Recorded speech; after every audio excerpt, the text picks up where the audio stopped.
Okay, Bismillahirrahmanirrahim. Assalamu alaikum. Welcome everyone to the Being My Best webinar series. This is our sixth seminar now. We have covered mental health, civic duty and involvement in government, entrepreneurial success, anger management, racism, and today we are going to talk about the rewards and challenges of community activism. For being our best, we understand that, or being my best, I apologize, our community members face the unique challenges of preserving our Islamic values while attaining success in the world we live in. As we strive for success in our personal lives, our education, our career, self-fulfillment, networking, time management, health, just to name a few examples, we often lack the resources available to benefit from them that speak to the unique issues that are for American Muslims, right? And the mission of the Being My Best program is to empower our community members by providing resources and tools to help them on their path of success. So how this webinar will work. For those of you who are on the Zoom call, on the bottom, you will see there is a Q&A box. We welcome you to put questions in live throughout the session in that Q&A box. I will do my best to monitor that and make sure that your questions do get answered. You know, this topic, the rewards and challenges of community activism, is an important one, especially now, right? As we see our world continually evolving and changing. And I want to talk a little bit about, and I'm going to pull up a little bit of a slide to show, I want to talk about what community activism actually means a little bit. So it's the way in which individuals, groups, communities, right, we all work together because we want to bring about specific change, whether that's social, economic, cultural, and the broad goal is to transform lives, right, on a bigger level.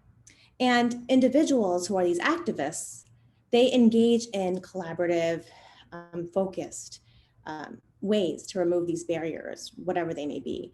And these are the ones actually doing the work. And we are lucky today to have with us Wali Rizvi. He is a member of our community and he's currently a CPA. He is with PwC's M&A practice. And prior to that, he was an auditor for 4 years with KPMG. He's been a part of the Chicago chapter of Who is Hussein, which is a global grassroots organization that serves local communities in memory of Hussein ibn Ali. And currently he serves as the president of the organization. So Wali, I'm going to stop screen sharing so we can look at you and speak with you. Welcome to the Being My Best webinar series. Assalamu alaikum. Thank you so much for having me. Thank you for having me, and I hope we could have a good discussion today.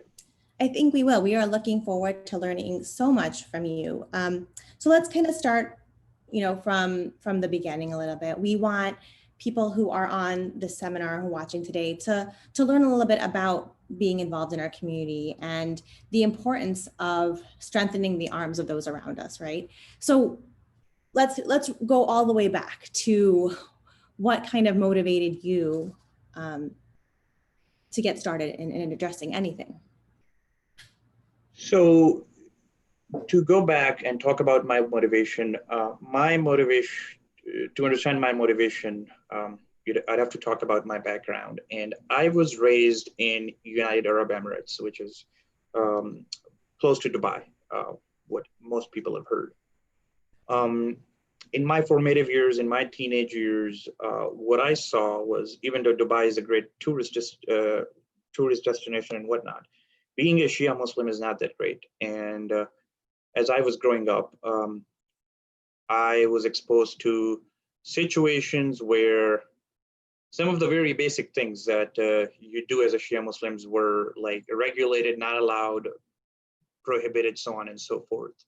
And I saw it firsthand where majlises were shut down, where like namazes were shut down, where like places that used to hold ladies' majlis were like shut down or were banned. So I saw all that. And then when I was in Dubai, every 2 years or so, or every year or so, we would go back to Pakistan, which is where like my family originates from. And we'd go to Pakistan, we'd go to pray namaz. And when you go to the mosque, you're going to see 2 police officers right at the door in Pakistan. And the reason for that is like, it is not safe. in Pakistan, it's not safe to be a Shia Muslim, and it's not pleasant to be a Shia Muslim in the Gulf. So in 2009, at the height of the Great Recession, my family immigrated to the United States in northwestern suburbs. And as I came here to this country, I saw that, yes, the country has challenges and so on and so forth, but when it comes to religious freedom, being a Shia Muslim, the possibilities are just so great. Like, you can truly express the teachings of Ahlul Bayt. You can truly express the Shia understanding of Quran in this country. Whereas in most of the other countries and rest of the world where Shia Muslims are populated, and in my experience, there were like lots of limitations. Like, I mean, you could get deported, get killed, whatever. So that was my mindset. I came to the United States and I saw that what we have here is a great opportunity. Now, I saw that, and back in 2009, 10, 11, 12, these years, this is the post 9/11 era in the United States for Shia Muslims. And this was sort of the era where social media, YouTube, Facebook, all of these were like relatively new. So the community, our community in North America, Shia community in North America, was, from my interpretation, it was not as advanced as I would have expected it to be. Like, coming from Dubai to United States, like United States being a more advanced country and so on and so forth, the community was not as advanced and was stuck in a lot of rudimentary issues. So that basically, like, it was a mathematical situation for me, and I thought that there's a lot of opportunity in this country. So that built the motivation, that built the environment, the motivation for me personally. And from there on, in fall 2013, we had a group of people in Chicago who started this campaign called Who's Hussein. This campaign was going on a global level, but on the local level, it started fall 2013. And the goal of the campaign back then, or goal of the organization back then, was basically to say that we have this story of Imam Hussein alayhi salam. This story is inspirational for the values of justice, compassion, and dignity. And our goal in 2013 was, we want to share the story with the world. So there was a team formed, and we started basically using mass media, using print advertisements, billboards, buses, all sorts of methods of advertisements and community engagement to basically help spread the story. Sure. Well, I love where we're going with this, but going back to the chapter in Chicago starting, right? Was there something that was identified by that team who was starting out where they felt like, we can use Who is Hussein as a platform for XYZ? Like, what was that motivational factor to start that chapter here and continue that work, more than the message of Imam Hussein?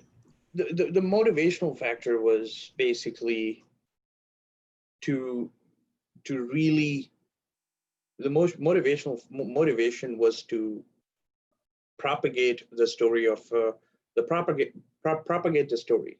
And of course, when you propagate the story of Imam Hussein, you clear out a lot of misconceptions and all those things about Muslims in general. But that was the motivation, because we saw this story as a hidden story. We saw this story as a story that is concealed on purpose by many in the Muslim world, and that really became the motivation. And we thought that the people in this country, the American people, if the story is told to them in a proper manner, they would be inspired and interested. Alhamdulillah. Yeah. Okay, and you were saying, I'm sorry, I interrupted you. You were talking about the billboard campaign and. Mm-hmm. So then we got into, okay, how do we do it? And Who is Hussein on a global level, because it's a global movement. We did a lot of things, from basically advertising on billboards, on buses, online, and those sorts of things. So though that was the first phase, or phase one of Who's Hussein in the years 2013, 2014, and 2015. So from there on, the learnings from that phase one basically led us into phase two. And the learnings from phase one was the billboards worked, all the advertisement, all these things, the tools of advertising or the tools of media, they all worked. But the question that an American asks you, or not just an American, because this is a global thing, this is this sort of sentiment was seen in Europe, this sort of sentiment was seen in Canada, America, even in Africa. And the sentiment that Who's Hussein saw in those years, 13, 14, 15, even 16, was that, okay, this is, the story about Imam Hussein is a great story. There's no doubt about that. But then the world asks you, but then the person asks you, why is this story important today? And if this story is so great, what have you done? What have you done for Chicago? What have you done for New Jersey? What have you done for San Francisco? If the story of Imam Hussein, if the message of Imam Hussein, if this inspiration from Imam Hussein's sacrifice is so great, if it's really good, like if it's really inspirational, how has it impacted London, or how has it impacted Chicago? So moving from, I hear an echo. Moving from inspiration to action. To action. Mm-hmm. Action and results, because the world, an average person wants to, like, they're definitely receptive to inspiration, but what's more important than inspiration is a tangible result. So starting somewhere in that era of 2015, 16, and 17, globally, the mindset of Who's Hussein moved from, yes, our organization is about telling the world about Imam Hussein, but to tell the world about Imam Hussein, we have to do some really basic things. And for the broader American, or for the broader European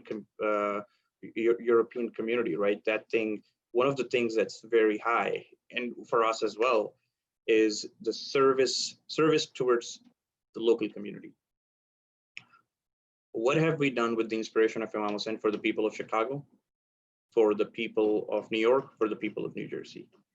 And a very blunt answer in 2015 was nothing. Like, we really, like, our communities ourselves, like in Chicago, in New York, had we done anything for the people, for the local people there? The answer in 2015 was, for the most part, no, we had not.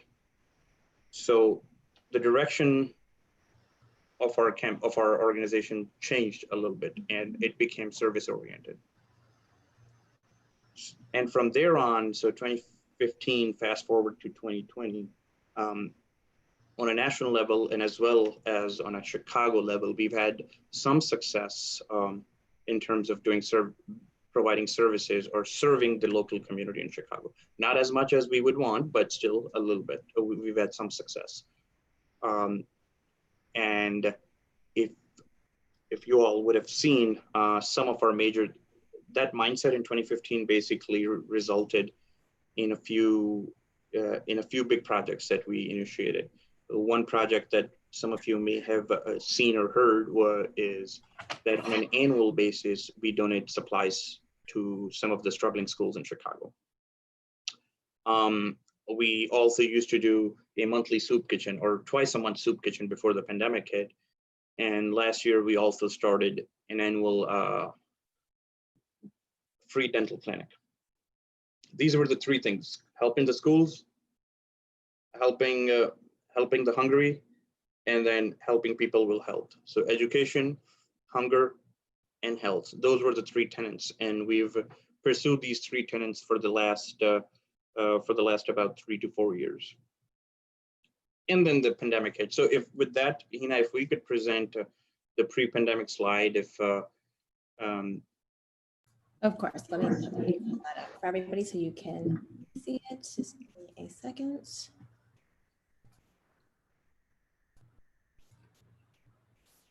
Okay, there it is. So this was our pre-pandemic 3-year plan. This was finalized mid to late 2019. And our plans, like this plan was a roll forward. Like we came up with something like this in 2018, and then it's basically those 2018 plan, 2019 plan, and this is 2020 plan. These were all very similar. And the 3 major things were education, health, and food. Now, there was a lot of other stuff that we did besides this. Like some of you may have heard, we did the Milwaukee Memorial March, which is basically, we did a memorial march in Milwaukee in the memory of Imam Hussain. And even though it was done in Milwaukee, it was our team in Chicago that basically put it together. So that was our plan. And even post-pandemic with some changes, because things are changing as we speak, things have changed already a lot. This is sort of the general framework how the organization has worked in the last 3 years. So it sounds like that the Chicago chapter took the inspirational message, right? Started with the propagation of the message, and now moved into not only are we giving this message, but we're taking it into action by focusing it on 3 major concerns in our community, right? Education, hunger, and health. And I think you're starting to talk about this a little bit, but with the needs of the community because of this pandemic, right? That's happening. You've been able to easily identify needs in the community to address kind of like emergent almost. Yes, so pandemic basically forced us to cancel. So what you saw on the slide, a lot of the events pertaining to those plans were planned for the month of April, May, June, and those were all canceled because of the pandemic. But the pandemic threw us in with a totally different ballgame, right? We started, the first thing that the state of Illinois thankfully took a lead in was make the masks mandatory on May the 2nd. And that was an opportunity for our chapter because in April 2020, it was really hard to get your hands on masks. So our chapter was constantly talking what we can do. And what we did in late April was we worked with an African-American doctor in Hyde Park, and we decided to distribute masks to the general public, not to the hospitals. A lot of organizations in April were donating to the hospitals. We took a conscious decision that we're not gonna donate to the hospital, we're gonna donate to the general public because that is where we wanna stop the spread of the virus. Because if people don't wear masks, those people are gonna keep going to the hospitals. That pipeline would never end. So we distributed about 3,000 masks on May the 2nd, working with the alderman in 4th Ward, which is Hyde Park. Fortunately, that event was covered by about 3 to 4 media outlets. We got some recognition from the alderman, and that was May the 2nd. And then very quickly, right after that, on May the 9th, we collaborated with the same group of people, and we distributed 10,000 masks on May the 9th, which was a Saturday. So this was a project that was basically just planned. On May the 2nd, we distributed masks. This was planned on a 5-day, 7-day notice. That was the maximum amount of time, and we had to adapt. So that was number one thing that we did for the pandemic. The other thing we started in early April was, with the pandemic hitting, a lot of the food pantries that used to serve, let's say, 30 families a week, they started serving like 150 families a week. So starting April, we coordinated with a lot of pantries in the city, in the areas of the city that are struggling, and asked them, hey, do you need anything? And unfortunately, a lot of those answers were, yes, our pantry is empty, we don't have anything, we are struggling. So we helped out several pantries, and we've been doing it on a weekly basis.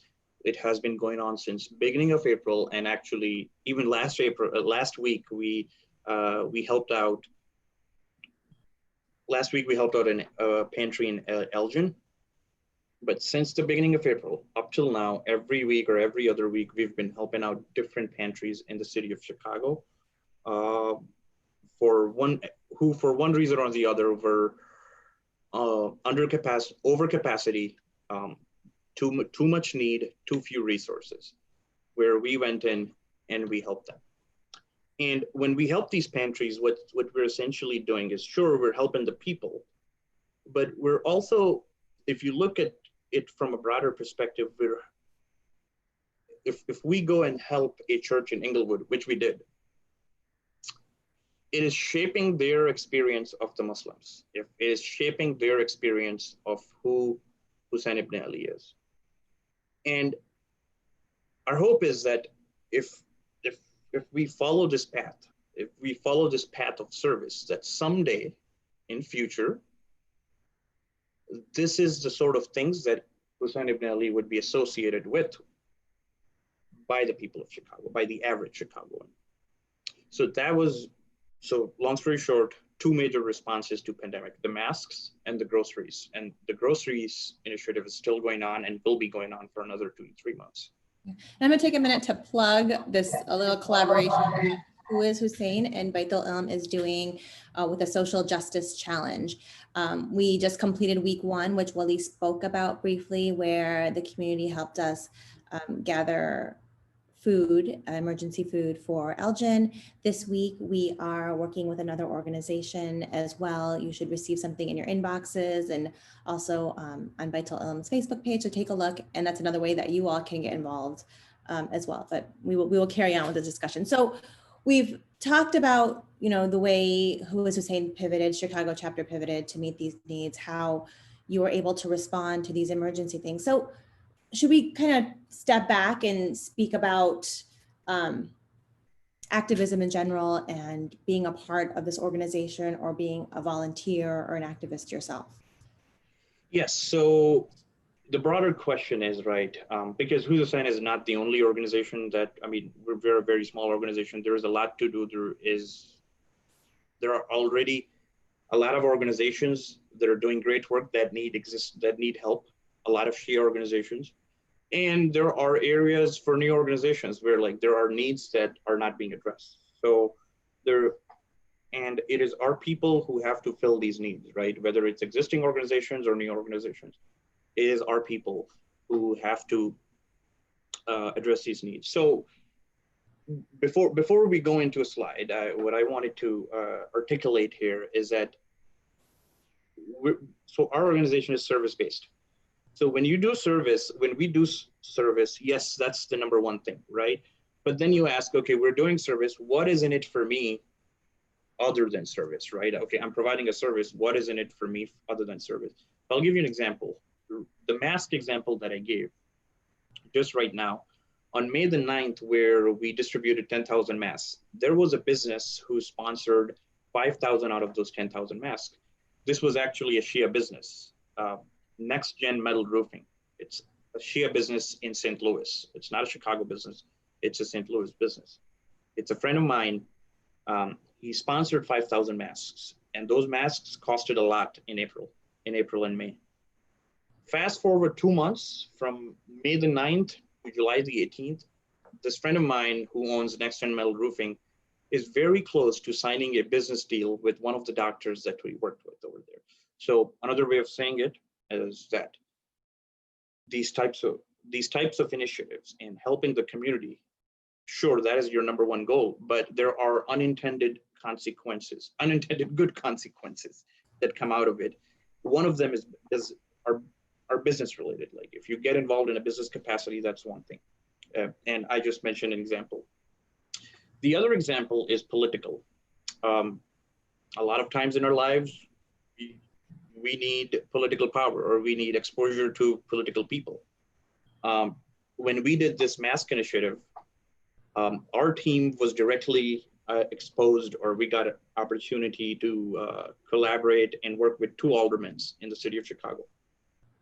and several key individuals who are somehow related to the mayor's team. Some in future, again, this was not something we planned for, but in future, there may be a need, there may be a time where these contexts might come in handy. So that's like, besides service, those are the things that are in it for me. Like, those are the unintended things that are in it for me. Now, moving on to the next one. Okay, how do we do like doing these sort of— Let's go back to that first one for a second, right? And even for success within your own organization too, and for it to grow and move forward and be able to effectuate more change, you're sustaining partnerships and collaboration, right? That's growth. And then that's reaching more people and helping more people. You know, because as an activist, it's not only important to recognize the injustice, right? You're willing to take that action to correct it. And if these partnerships and collaboration are kind of growing your umbrella and how far out you can go, alhamdulillah, you know, that brings us all closer to God. Yes, that is exactly what it is. You need to leverage as many.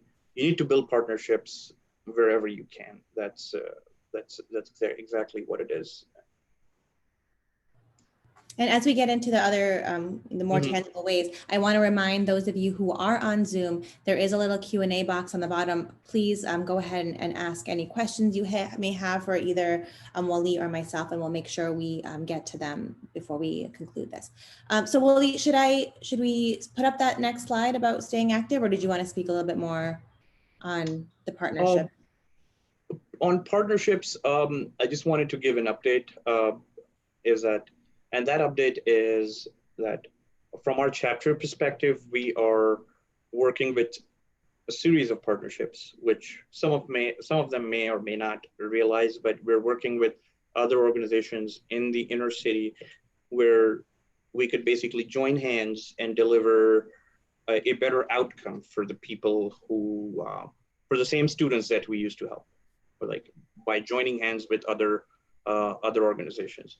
We are, within our own house, right, within our own community, we're trying to partner with Beth Ulm to basically help us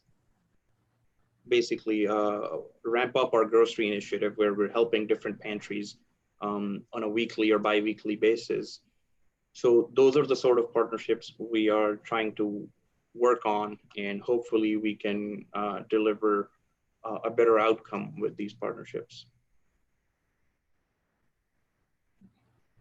All right, so things that can help with us staying active. I'm going to go ahead and play that slide that you had shared with me, and then share the screen so you all can see it. But while I'm doing that, Wally, you can continue talking. Yeah, so it is really difficult. It is really difficult for anyone, you know. You've got your life, you've got your family, you've got education, you've got work, and then being active in the community and doing something further. It's not easy. It's difficult. It needs a lot of help. Like anyone who does it, whatever type of organization it is, you need a lot of support from your family. And that's where your spouse, your parents, and others come into play. And this is what, if you all can look at this slide, this is sort of my, this is something that personally works for me. It may or may not work for others. And this is something that I have built. Like, it is not the word of someone authoritative. But it's through your experience, so important, right? Through your role in being a part of so it is through my experience. So if you look at the first bullet, and that's basically, if you want to be active in the community, whether it's service oriented, political oriented, or any other of any other orientation, there has to be a mindset. And this mindset, considering that most of us are here are Shia Muslims, has to be in the light of Quran and Ahlul Bayt, right? That's your mindset. So if you look at the quadrants below, and we're going to get to the quadrants a little bit, but the quadrant talks about what's important, what's not important. That decision, up to a certain degree, you have to make the decision based on Quran and Ahlul Bayt. So what's important and not important? Yes, there are personal preferences, but to a greater degree, it is defined by Quran and Ahlul Bayt, and I think that's why Allah, we have Quran and Ahlul Bayt, because they have to tell us what's important or not. So that's number one. If you look at the quadrants, right now, looking at it, there are things which are important in short term and things that are important in long term, and then there are things that are not important. The most important quadrant of this chart is quadrant number 4. Things that are not important in the long term, because that is where, I mean, you have to say no. To be active, to work for the community, to work for, to do something for the community, the first and foremost thing is to say yes to community activism. You have to say a no to a lot of things. That is step number 1. Yeah, and so let's talk about that saying no, because I think that's an important part, is when you have a structured mission, when you have structured goals, when other good things come to you as an community organization that are good, but may not, do you understand what I'm trying to say? Like what, give us an example. So I was looking at this from a personal perspective, right? What's not important, so I'll give you my own example, right? I have a group of friends that really love, like, basically get together at 11 p.m. on a Saturday and basically leave at 5 a.m., right? And these are friends, these are very religious people, very good people, great individuals, and I'm still really good friend with them, but that's the sort of stuff that falls in quadrant number 4, right? Like, if I have to do Huzasan, I have to say no to that. I have to put that stuff in quadrant number 4 and say no to that, right? There are people who are inviting me for basketball or stuff like sports or things like that. I have to say no. This is more of like a personal quadrant. This is a personal thing. Own life rather than the organizational. This is a personal thing. As an individual activist. Okay, good. Yes. So this is personal. Got it. This is on a personal life. On an organizational level, this becomes. I'll give you an example. I have to think about it a little bit, but for example, okay. So this is actually a good example. If you look at the pantry, so this is pre-pandemic. So post-pandemic things are different, pre-pandemic things are different. Pre-pandemic, there was an idea that was floated around in our team that we should basically help out the pantries. So it's the same thing that we're doing post-pandemic. That there was an idea floated out pre-pandemic that we should help out the pantries with dry groceries, and we evaluated that idea, and we put it in quadrant number 4. And the reason for putting it in quadrant number 4 was, if you look, most of the pantries are pretty well supported by the food depository. So yes, we can help them out, but they're going to receive substantial amount of help from the depository anyways. So that idea was put in quadrant number 4.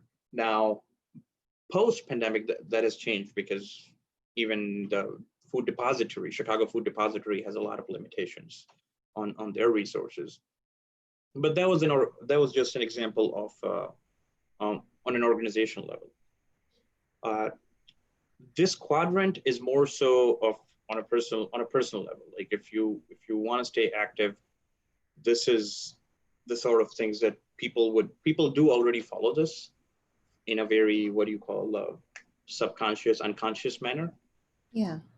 But so kind of like life planning while incorporating this activism into it, right? And being realistic about what your goals are. and what will work? Yeah. So any organization, just like we are humans, the organizations that we become part of, the organizations are also human. Mhm. And every organization cannot solve all the problems in the world. Of course. There has to be a very um, a defined goal and a defined mission. So, for example, right, for who is Hussein, our goal is not to basically implement in the world everything that Imam Hussein wanted. Like we cannot do that. Mhm. Our focus is on one element, and that major element is service. Now, there is a ton more to Imam Hussein's personality in addition to just service.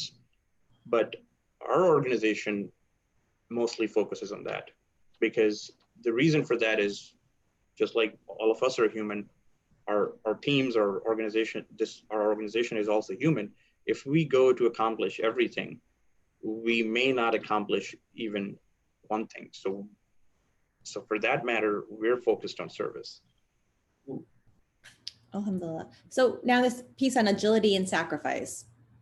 Agility and sacrifice is basically agility is the ability to adapt, sort of like what we talked about the pandemic, how pandemic required us to adapt, and we had to do that whole mask initiative. And sacrifice is just basically the ability or the preparedness to say no to a lot of things. If in this day and age, especially post COVID, the new world that we're in, all the way from corporate America to like to small business owners, everybody has understood that every organization has to be able to adapt. There are organizations. There's a friend of mine over here in Graceville area. He used to work at a company. That company did prohibited work from home. You could not work from home in that company, but they paid a price. Now in the pandemic, they paid a price. They did not want to adapt before the pandemic, and the pandemic basically kicked them in the gut because everybody had to work from home. So Sure. using that example in your organizational lives or personal lives, you have the ability to react, to move things around, change, and then react and respond. Got it. The, And then and communicating the mindset. communicate the mindset is that when, let's say, I'm sure this is true for most individuals, but in my personal life, if I volunteer for Who's Hussein, that is because of my family. It's because of my wife, because she tackles a lot of stuff for me so that I can go out and serve. Same for my parents. Like my parents tackle a lot of stuff for me, but they're able to tackle all that stuff for me uh, because I've communicated this mindset. The bullet number one in the light of Quran and Al-Bayt, that okay, serve for us, Who's and service is paramount. But for that to happen, I have to communicate it with my wife or with my parents, and all of us have to work together, work towards it. She has to sacrifice for this mindset or for this set of priorities. She has to sacrifice a lot of times. We both we both as a couple have to sacrifice a lot of times. Sure. So bullet one and bullet two are great, but if there is no bullet three, it is hard to have an effort that is sustainable. That makes sense.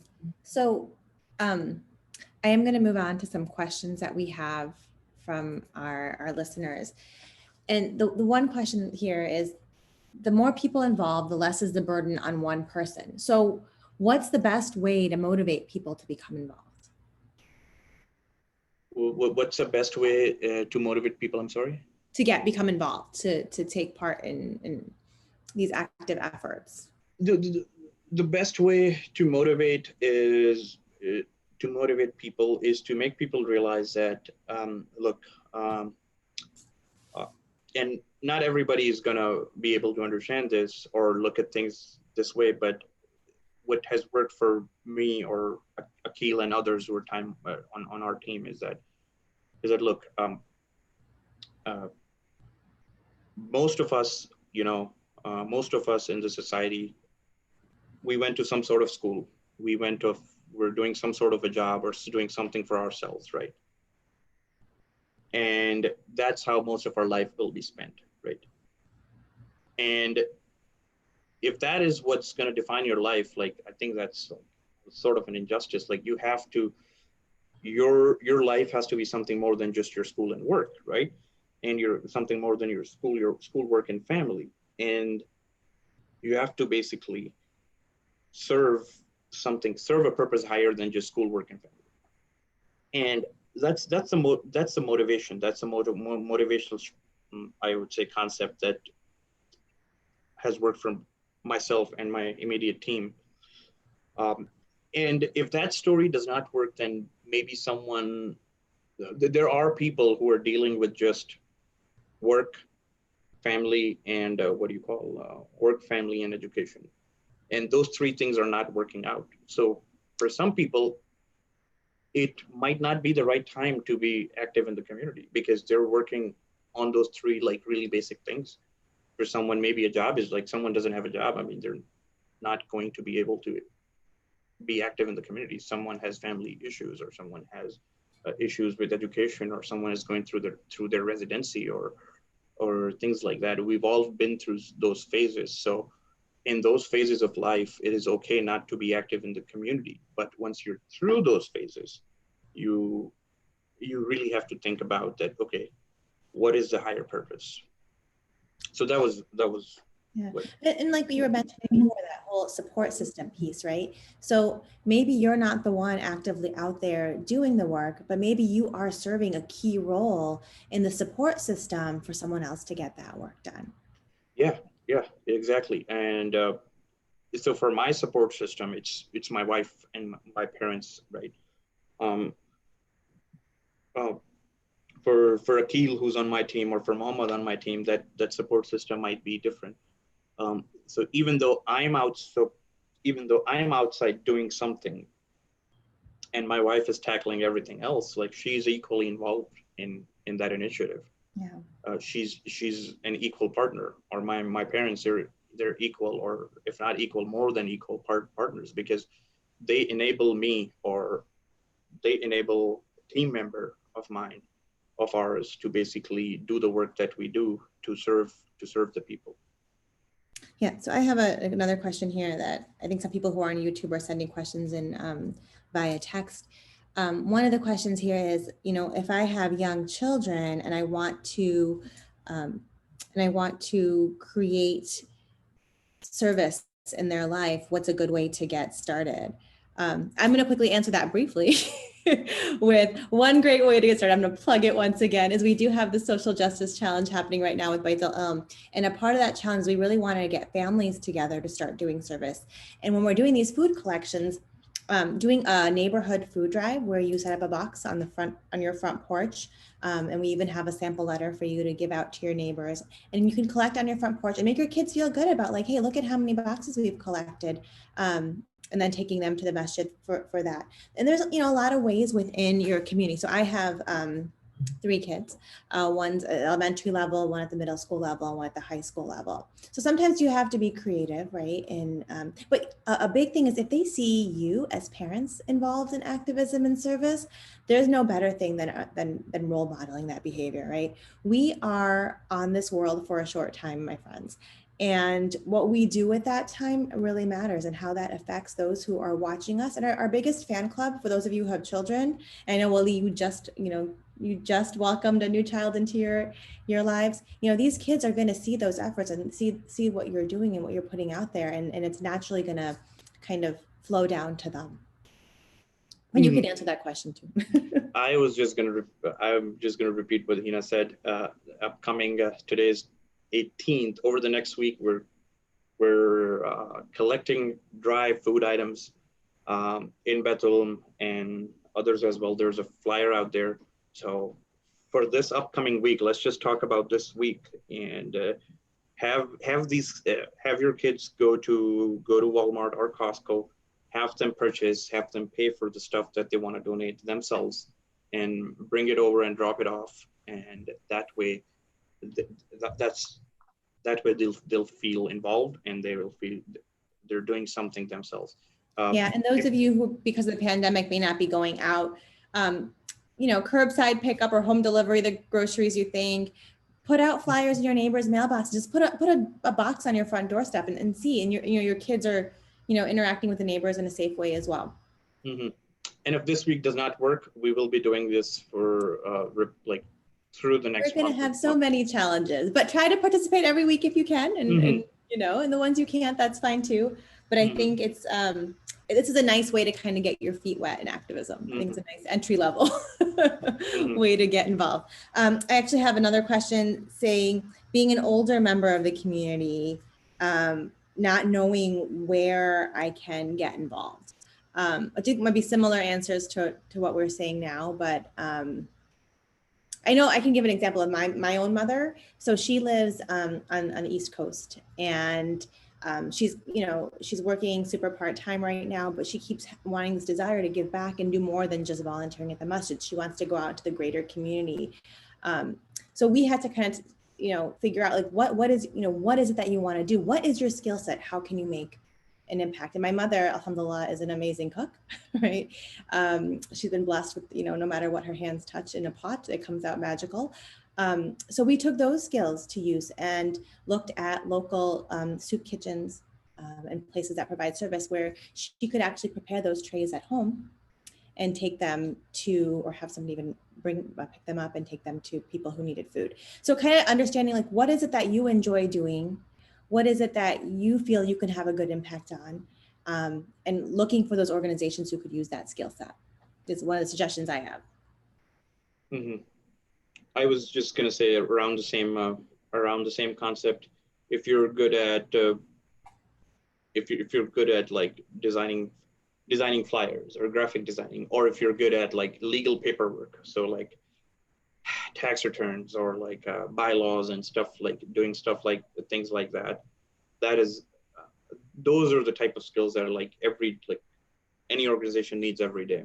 Make a flyer, design artwork, or like change a portion of the bylaws or things like that. So if that is, so those are the skills that like you don't need to move from your house. You can just do that from your house without moving.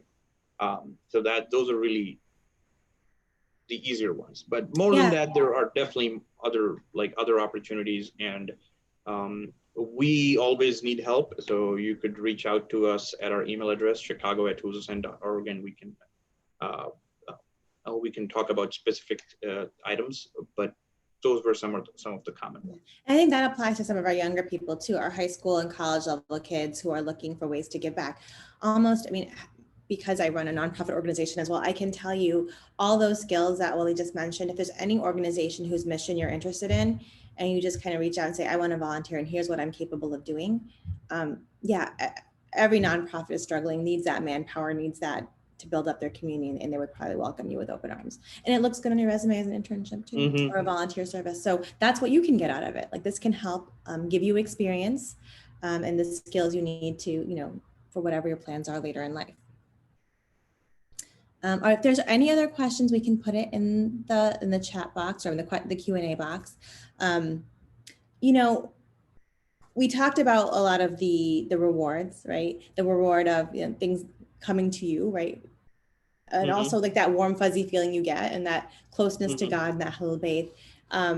We talked about the sustaining the partnerships and collaborations. What about, for people who are thinking of, they found a cause, there isn't an organization that really meets that cause, right? They see a problem and they want to solve that problem. And they see that the community at large right now isn't solving that problem, but they have an idea. What are some recommendations to kind of take that idea forward? So there are probably a million different ways to execute or to bring an idea to life. But I would say if based on my experience, I had to basically come up with some, like, give 2 bullet points.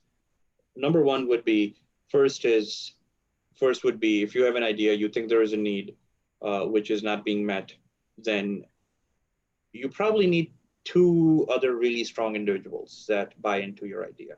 Just believe in what you're you're. squad. You need a team. Yeah, but before a team, you need like sort of co-founders.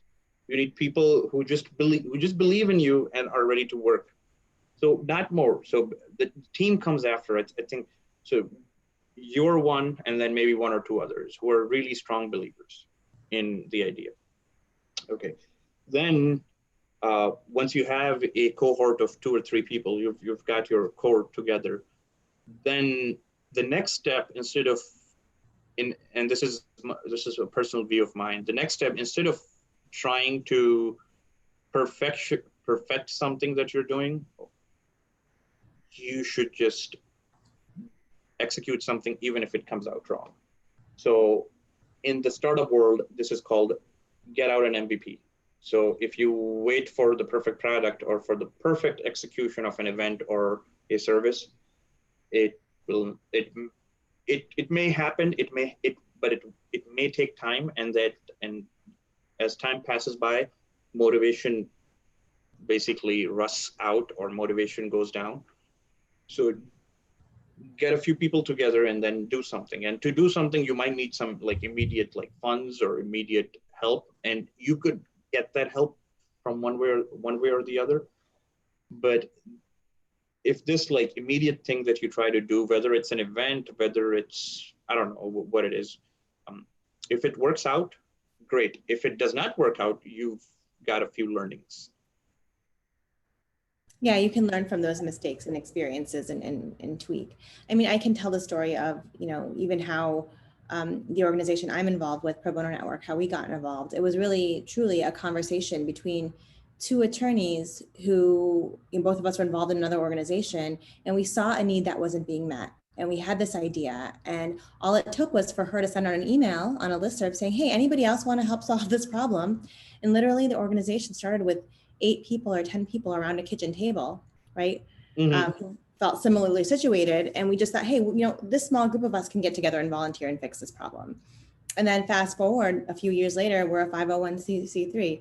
Fast forward to a total of 8 years, and we have over 450 volunteer attorneys serving, thousands of people on a yearly basis, making sure that those who don't have access to justice are getting there. So you'd be surprised. You start out small, and like what we said, you'll make mistakes along the way, and you'll learn, and the learning curve is huge. And, for the younger people who are trying to figure it out, volunteer with organizations that you feel have a mission that you're passionate about. Because, as an activist, you not only recognize injustice, but you're willing to take action to correct it, right? And just having that desire, right, motivated by our faith, is enough to move mountains. Any other final words we'll leave before we close out today's session, or final words? I would just want to repeat what I said, how the conversation started, is that I would like to believe that most of the people who are listening or who would listen are in the Chicago area, or at least in the United States. Being a Shia Muslim being in this country is truly a blessing. Being a Shia Muslim in most countries of the world is very challenging. It is very challenging, and I know a lot of younger folks over here, they've never had the experience of being a Shia in Pakistan or Iraq or some of these cities, but it is, for those who've not had this experience, it is very difficult where you're in Pakistan and you utter the word Ya Ali Madad, and your cousin kicks you from the back to shut up and not utter the words Ya Ali, because then people would be able to identify that you are a Shia. So for all of us on the call, so anyone who's listening, if it is a blessing that you are in this environment where you are free to express yourself. Our next generation only has us to look up to. They cannot look up to anything. And if we get lost in family, school, and work, then that's what our next generation is gonna see. They're gonna look at family, school, and work. So that's, if people could just take that as a food for thought and just ponder, I think that would give us some good results. Yeah, being American Muslim definitely gives us blessings that we don't realize sometimes or take Mhm. for granted. And what we do with those freedoms and abilities counts. You know, we're showing our next generation counts. Waleed, thank you so much for your time, sharing your experiences and your wisdom, your mistakes, your successes. I think for all those listening, it was very useful, and this is going to be on the Baitul Ilm YouTube channel, so hopefully many more will be able to view this and learn from this. Thank you so much to our listeners. Thank you so much, Waleed, and to Who is Hussein Chicago for the incredible work that you all are doing. Baitul Ilm community, I urge you to, if there's something you're looking to get involved with, they're a great community, an organization to kind of get your feet wet in activism and stay involved with. And like, we've been touting throughout the session, there is this social justice challenge happening. You should be receiving something in your inboxes and on our Baitul Ilm website very soon with more details. So get involved, and we look forward to your activism as well, inshallah. Thank you so much. Thank you, everybody, for the opportunity. Thank you so much.